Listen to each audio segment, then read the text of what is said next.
Today we will be discussing macroeconomic populism. According to Dornbirch and Edwards, it is an approach to economics based on growth and income distribution. It's a movement that undergoes intense expansionary policies, and although it's meant for improving the living standards, they are commonly known to be the creators of hyperinflation and financial deficits. According to Dornbirch and Edwards, there are 4 stages in the evolution of the populist model. In the first stage, expansionary policies are put in place. Government spending goes up, real wages and employment are high. The decrease of inventories and the availability of imports accommodates demand expansion with no impact on inflation. In the second stage, exchange control and protection become necessary. The low levels of inventories needed in the first stage are now a source of problems. As inflation and wages increase, subsidies and wage goods and foreign exchange have a negative impact on the budget deficit. In the third stage, prevalent shortages, extreme acceleration of inflation, and obvious foreign exchange gap lead to a capital flight and demonetization of the economy.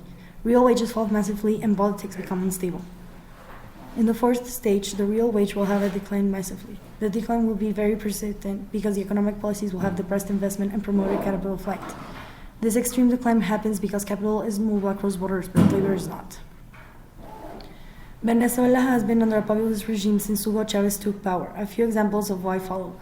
First of all, inflation. The following graph shows the exponential increase of inflation, which according to the WTD editorial has now reached 500%. Then we have inventories. Venezuela used to be highly sustained by its oil exports. However, due to the fall in prices, its economy weakened. In the case, inventories suffered a massive fall, which is also a common aspect of populist regime. Finally, economic stagnation is another key aspect. As the expansionary policy remains, the government gets its bigger deficit year by year. It's spending more than it's earning. We can find many similar aspects between today's Venezuela, Alan Garcia's Peru, and Salvador Allende's Chile. All 3 men who created these macroeconomic policies took advantage of economic instability in their countries to rise to power. They all promised populist reforms that would benefit the working class. Socialism and communism were the driving factors behind their election. Once in power, all 3 of the country's government spending increased and income was redistributed amongst the people.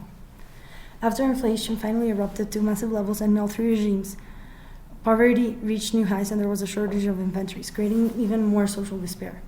Finally, prices rose exponentially, GDP decreased, and the supply of goods couldn't meet the demand. This caused the uprisings and eventual end for Allende and Garcia's regime. Venezuela has become a stagnated economy. The populist regime was given away resources they didn't have, creating a lack of inventories and much more strained economic situation.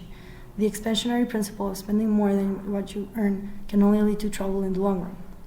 There are 2 outcomes. Either they change their policies and create a system that allows foreign exchange and more investment from outside of the country and allows our economy to get better, or they continue with their terrible policies and keep putting the Venezuelan people through hunger and inhuman conditions until the entire country becomes bankrupt. An example of a populist movement in Mexico is Morena. Like the previous 3 countries, a call for peaceful action against the corrupt government is very present. The following list generalizes the most common characteristics in a popular movement or organization. First, we have rejection for government executives. The main focus of criticism are the parties PRI and PAN and the last 3 presidents, all of them belonging to one of the parties. Then there is no trust in government. They argue that the 2 main competitors have won elections by corruption. Their mission and vision suppose ending this corrupt system that is in place. Andrés Manuel López Obrador has a direct dialogue between the movement and the government, and he is the current face of the organization. There's a mobilization culture. Morena never misses a chance to call for action. They constantly encourage their followers to take peaceful action. Nationalistic rhetoric. They use communicative ability combined with the nationalist feeling. They make a better country recovering their country they are used to engage the masses. Then there's a Claudista leadership. The full weight of the movement is carried out by the caudillo.